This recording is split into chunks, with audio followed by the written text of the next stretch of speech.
There, Assalamu alaikum warahmatullah. Today I want to share something, and that is, what can you see? This is Moghalhat Sarkari Prathamik Vidyalaya. Yes, right, you are. This is Moghalhat Sarkari Prathamik Vidyalaya. I am a teacher of this school now. I came here 29th April 2025.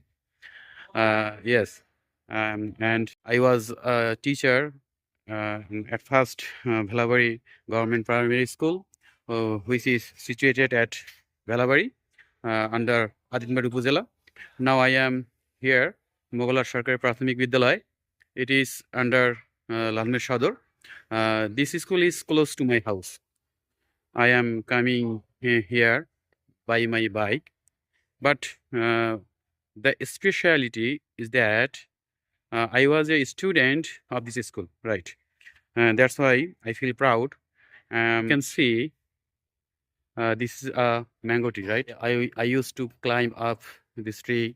I used to pick up the mangoes. Most important thing is that look behind me. This is that building is old building. When I was a student of this school at class 5, I read at that classroom. So, sometimes I am I am feeling nostalgic, and sometimes I feel proud. Okay.